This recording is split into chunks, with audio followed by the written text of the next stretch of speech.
I was at first looking at this like, you know what? This game is meaningless because the wild card teams are going to be the Rams, the Niners, and the Vikings. So, one team will win, one team will lose. But, like, this is all for seeding. I've been looking a little bit closer. Look, the Eagles are a factor. They've won 3 of 4, and no one's paying attention to the Eagles out here in the West Coast. But let me just tell you what their remaining schedule is. First of all, they haven't had their bye week yet, but here are the remaining opponents. The Jets, the Giants twice, Washington twice, and week 18 against Dallas, who may be resting their starters. So what I'm saying is that's a team that's, even though they're 5-6, they could get to 10 wins. And I'm not certain the Niners will. They might be a 9-win team this year, which means this game against the Vikings could be for the 7th seed. That's why I think this is close to a must-win game. What is Washington football team's record? 4-6. And they just lost Chase Young. I know, but okay, so I'm with you on the Eagles. I mean, Washington is bad, but they're Washington. No, but Washington might also be the team to worry about. Like if they could win both games against the Eagles, they just beat Tampa and they just beat Carolina. Like they're starting to catch fire a little bit too. It's so true. Okay, that's a good one.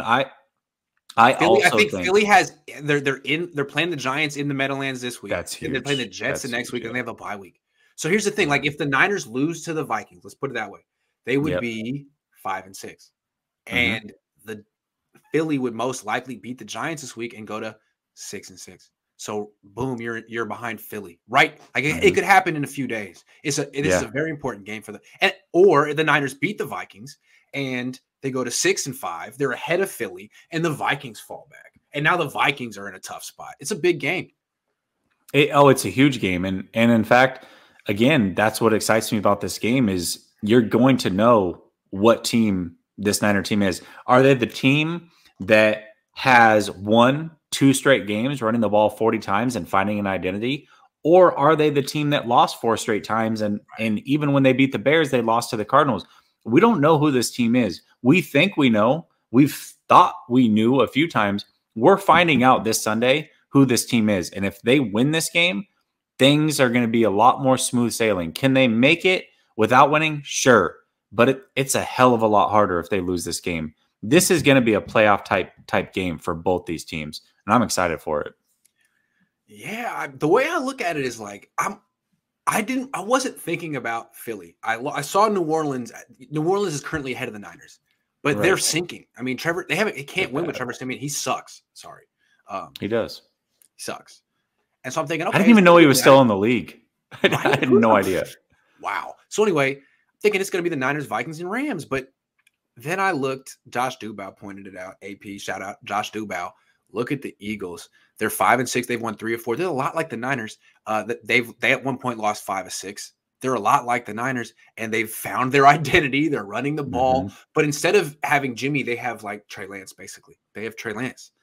Jalen Hurts, who's quite good. Doesn't have quite the arm strength as Trey, but he's quite good.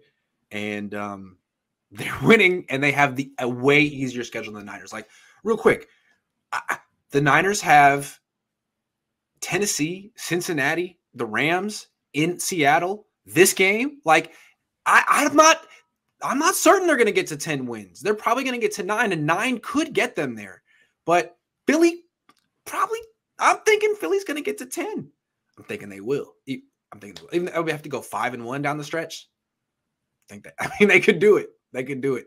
Especially if Dallas is resting. Games. Yeah. Or how about this? Here's the last one. Philly gets to 9 wins. Niners get to 9 wins. Minnesota gets to 9 wins. 3-way tie. Okay? Now it goes to the NFC? I think it's not head-to-head because the Niners would have beaten Philly, but maybe Minnesota beat the Niners. Like, it's not. I don't think it's head-to-head if it's a 3-way tie. It's like your NFC record. So it could get weird. Niners win. You got to win this. This is a very freaking important game, this one right now. Absolutely. Absolutely. Yeah. And in fact, they could lose to Seattle, but this Viking game is way more important because then it is head-to-head. They beat the Eagles and they beat the Vikings. So if they all finish with the same record, you're good. So huge freaking game, and you have home field advantage. Take care of business. Yeah. I mean, like Minnesota isn't great. They have Justin Jefferson, who Kyle Shanahan called the best wide receiver in the league. Okay, cool. Dalvin Cook, great. Thielen, Cousins. I mean, you don't have Daniil Hunter. Everson Griffin, maybe not. Like, and he's not playing. Find a way to win. Find a way. Because even Tomlinson if you too. beat the Vikings, that's no guarantee of anything. You could definitely go to Seattle the next week and lose. But if you lose, the road to the playoffs gets murky. Murky. You need help at that point. You need help. Yeah, you need help. You ever read Fear and Loathing in Las Vegas? Yes. As your attorney, I would advise you to win this game. Fossey says, love the content, Grant and Jesse. Got to go watch the Dubs play right now, but here's $5. Go Niners and happy Thanksgiving. Thank you. Are we competing with the Dubs right now? Sorry, Dubs. It's no competition. You know, everyone knows you need to catch up to basketball to the last 5 minutes of the fourth quarter. How can you call the Niners a pretender when we have a top 10 defense and a high-powered offense right now? All our losses have been close except for Arizona. Those are good points. Good points. Maybe I'm wrong. Hey, man, maybe I'm wrong. But what's the Niners' best win right now? The Rams? They beat themselves. That game, they beat themselves in the first quarter. Those 2 picks. Like, did Jimmy Ward? I'm sorry. They beat themselves. And they're coming off a winning streak against Jacksonville. Look, let's see them beat Minnesota first. If they beat Minnesota, I'll still think they're pretenders. I'm sorry. I'm sorry. I'm sorry. Like, I'm sorry. Like, I'm sorry. At least you're honest. I'm sorry. Having Debo gives them like a chance because he might be the best player in the league right now. I'll give him that. Debo gives him a puncher's chance in any game. I'll say I don't. And now that they can just line him up and running back and hand him the ball, because I didn't. It's like, okay, you got Debo, but who's getting him the ball? Like, right? Jimmy can't do it consistently, but now it's like just hand it to him. Oh, that's okay. Touche. That's easier. That's smart. Yeah. I like that because I don't root against the Niners, but sometimes I sympathize with their opponent. And anytime the Debo's in the backfield, I'm like, oh, guys, are you ready? You're going to get screwed right here. You're not ready. Yeah. This is bad. This is all bad. I want Lance to play also, but that's emotion. Facts. Jimmy is the number 2 most efficient quarterback in the league behind Stafford and ahead of Rodgers. We are currently 76% in the red zone, best in the NFL. Based on that, why should we switch now? Of course we shouldn't switch now. No one's saying you should switch now. But, if Jimmy were to, sprain his pinky finger and not be able to play for a minute, I'd be interested to see what. But the thing is, you have to actually. It's what I want to say real quick. You can't run your offense, but if you do what Philly's doing and embrace your running quarterback and be like, if he's good, he's going to be good running, and don't do it like you did against Arizona, where you're like between the tackles and stuff, but you're actually like letting him get in space and stuff. It works for Philly. It works for Arizona. It works. I'm just saying. You're a running team, and Trey Lance helps you run the ball. So that's not a bad thing. You were talking about 11-on-11 football. Use them both. Dang, Jimmy. Why you bogarting it? Come on. Why are you so greedy, though? Joseph says, don't know if you guys touched on it earlier. Did either of you watch film on Devin Funchess? Do you think we will see him at any point this season? No. No, I don't think so. I didn't. No. But he's no.